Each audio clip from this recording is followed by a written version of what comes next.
Good morning. How many young people are here? Except, okay, fine, great. So, my talk is basically that tips and tricks Zeta Pharyngoplasty. I will actually restrict my total presentation to a full surgical video, minimally edited surgical video, rather than discussing theoretical talks.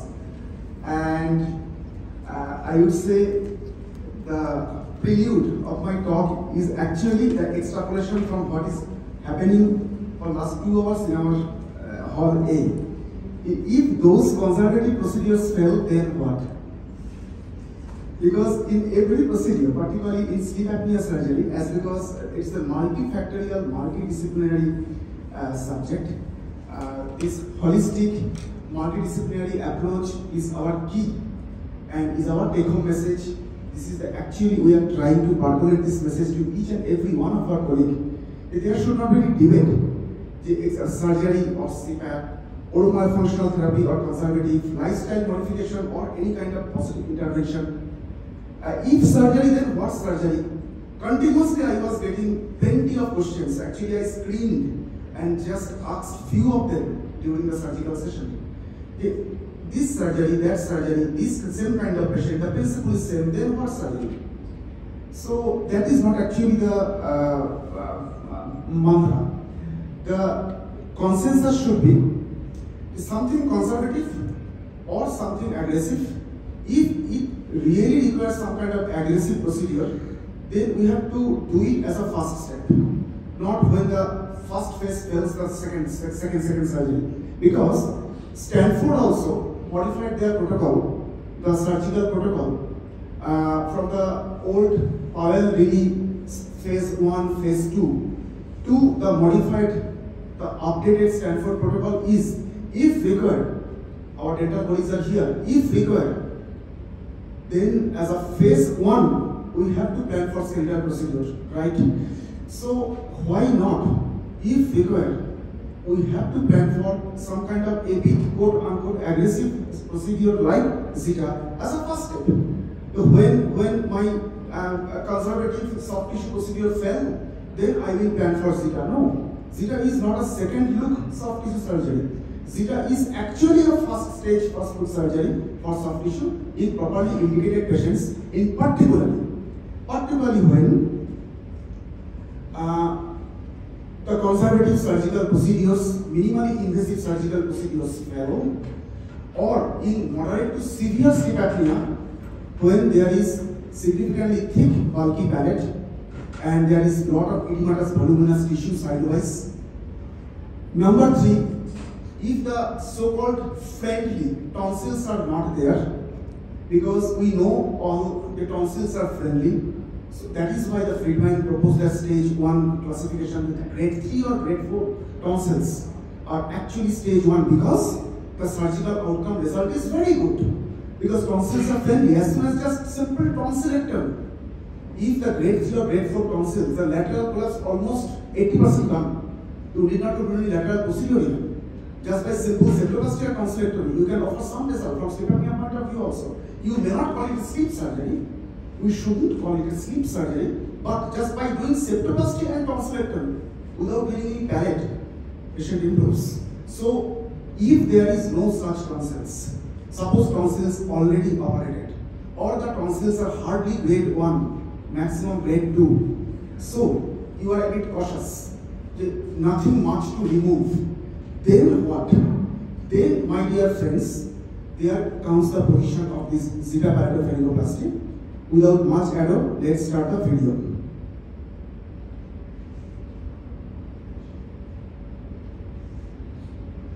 Hello evidence. How to run the video from here? In my presentation there is a bar.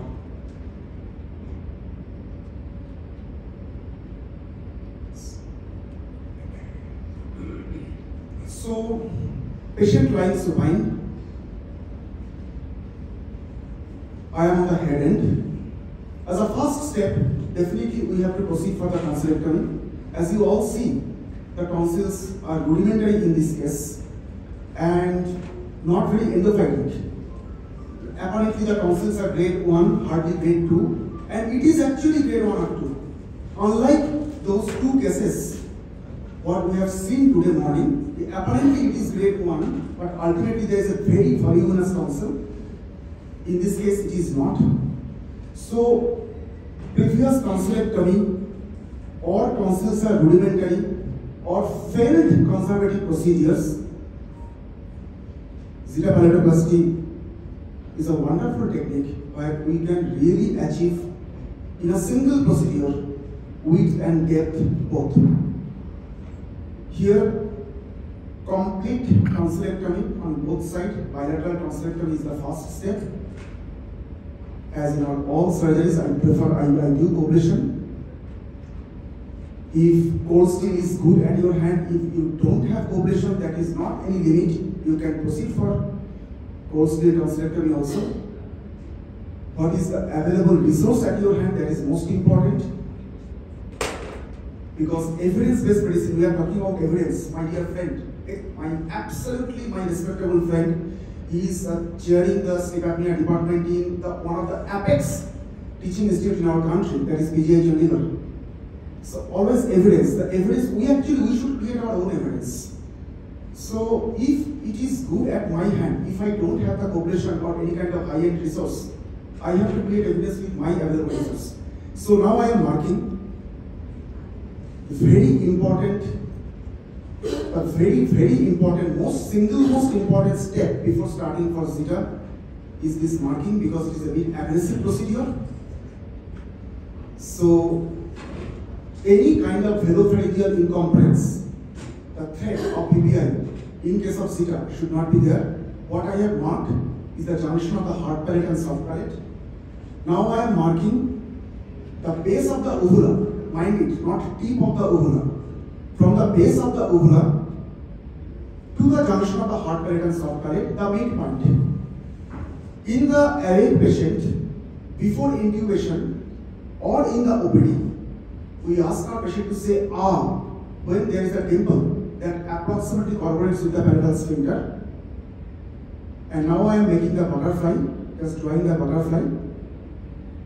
And this midpoint, when in intubated anesthetized patient, that exactly corroborates with their palatal dimple. That is nothing but the junction of the hard palate and soft palate, base of the uvula. Join these 2 points by a line, the midpoint. We have to remain distal to this point. We have to remain distal to this point, and if we respect this anatomy, then velopharyngeal incompetence, permanent PPI, practically touch wood, never happened in my 21 career. I have been in sleep apnea for last 10 years, since 2013. Never happened. Temporary velopharyngeal, that is nasal regurgitation kind of feelings, not PPI, almost always happens in Zeta, but that goes away within 2 or 3 days, maybe max to max 7 days. Now we measure. I will show you at the end of the procedure how much we gained. And after tonsillectomy, you have seen even after tonsillectomy, the lateral width here is not more than 2 centimeters. Actually, with the tonsil, it is less than 2 centimeters when the tonsils are there. So it is approximately 2 centimeters, the lateral dimension, that is width of the oropharynx. And the depth of the velopharynx is actually 0.5 centimeters, less than 1 centimeter. This is a pre-operative measurement. For your record purpose, you record it. Now this step is very important. I am just talking very practical. Suppose you are planning to do Zeta from tomorrow.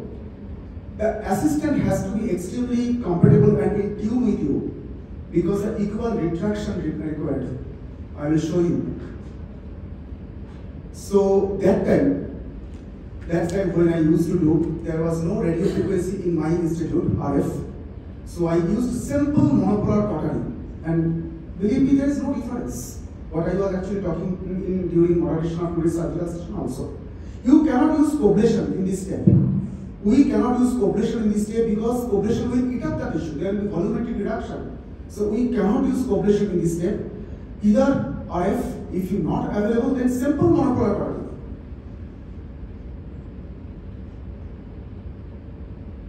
because we have to mark it and we have to just split the uvula and to create two hemipalatal flap.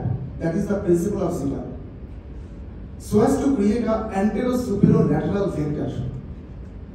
The idea is to create an antero-superolateral vector at the end of the dissection, so that when there will be a contraction, when there will be healing, when there will be fibrosis, even after 1 year or 2 years, it retains and the pool is always outward and upwards and lateral. So, unlike uvulopalatal pharyngoplasty, where it actually relapses at the oropharynx, in Zeta there is none, because it is actually really aggressive and huge depth we are gaining at the level of the oropharynx. At this stage, usually what I do, I definitely, the instrument is on my right hand, so I catch hold of the left hemi-uvula with my left hand with the forceps, and my assistant equal traction of the right hemi-uvula with his hand from the right side.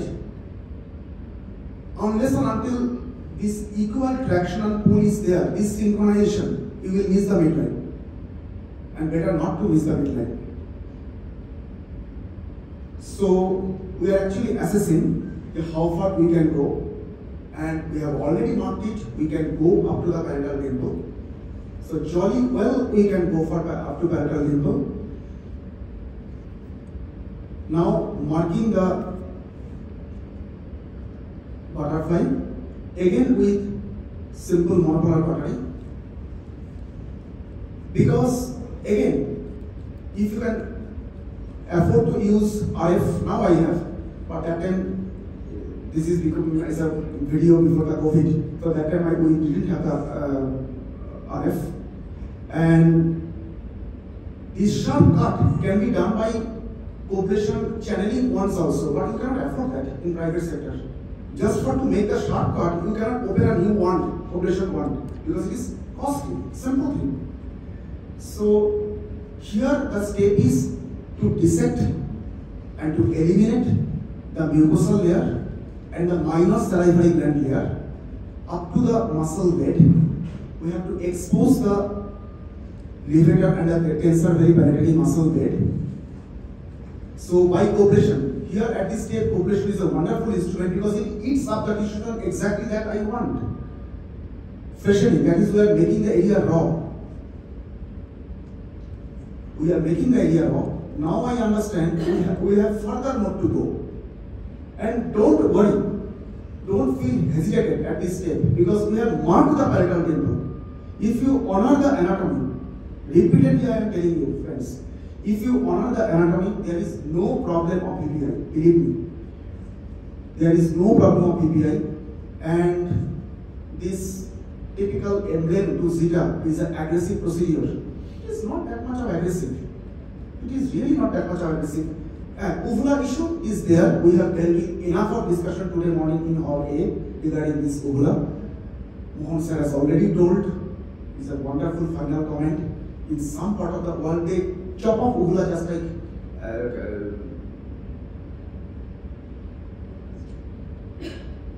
a ritual. So uvula has some function. We have to sacrifice uvula in Zeta. That much of counseling is still there. Definitely it has some limitations. Limitations in the sense, professional singers, soprano-voice opera singers, preferably don't refrain from doing Zeta, but that is a separate debate. That is altogether a separate discussion. But in properly indicated patient, you won't get this kind of result in any other procedure, believe me. This is my philosophy, 10 years. Either conservative or Zeta, nothing in between. So, just these two hemipalatal flap, the created hemipalatal flap, now we have to switch it in 2 layers. And now, I have been using 30 PDS, not Vicryl anymore. And this is my hard learning from my cleft surgeon colleagues. My plastic surgeons, those who are dedicated cleft surgeons, day in and day out they do cleft palate surgeries. I have learned it from them. So much of tensile strength and durability is achieved by using PDS, not possible with Vicryl. And there is no fight, there is no conflict between BARB and PDS. Please don't misunderstand. There is no conflict between BARB and PDS. BARB has its own position. BARB is for BARB, where we are knotless surgeries, unidirectional pull, those cut threads. No problem. BARB for BARB surgery. In place of Vicryl, for the first layer, where we have to hold up the muscle, tightening, and we want this flap to remain for at least 3 weeks to 1 month till the fibrosis happens, maybe even for more. It is wonderful to use PDS instead of Vicryl. And meticulous suturing is extremely important. To perform Zeta, what is required? My first, basically, what I can say is that this is what I have learned from the powers of wisdom, is actually patience. This is actually patience. It is a tedious surgery because of this suture. At this step, you have to do the sutures meticulously. Once finishing the first layer by 30 PDS, I do the second layer by either by 30 Vicryl or PDS. Actually, in this video you are seeing, I am still using the 30 PDS. But in few patients of late, I have just trying 30 Vicryl also for the second layer. And I am getting same good result because the anchor is done by PDS in the first layer. Why? Because these remaining threads, just pinch upon the base of the tongue, and patient feels kind of wire-like hitting on the tongue, this foreign body, because the PDS suture, if you feel it, just like metal thread, it is so tight. So for the second layer, of late I have started using 30 Vicryl instead of PDS, and now you see there is no open bare mucosa left. Nicely covered parietal flap. There is no separate tedious job of repositioning or approximation of the posterior pillar and the anterior pillar, because the hemiparietal flap is based upon that principle only. It is just automatically rotated, covering the tonsillar fossa, covering the parietal bed. So, and now you see how much of depth and width we have achieved, so much of lateral dimension and so much of depth we have achieved by a single procedure. Now we will measure. It is 3 centimeter, and now the depth is 2 centimeter. Now more than double, actually treble. The depth has been increased by treble. So I finished basically, there is no presentation. And now just by putting a simple 70-degree scope, you can see the posterior corner. So much of the depth. So just by placing a simple scope in the oral cavity, we can see the posterior nasal aperture and the septum. So it is wonderful. So I place my, I rest my case over here. In properly selected patient, quote unquote. Again, I am telling. Yesterday in the panel also for the hypoglossal nerve implant, I shared my views. These stringent in selection criteria. What surgery, what is good at your hand, you will develop your philosophy. That is not the debate. When to do, when not to do, and if do, exactly when, in which patients. In properly selected patients, it is a wonderful technique. Thank you, Sean. Thank you, Dipankar. Next speaker.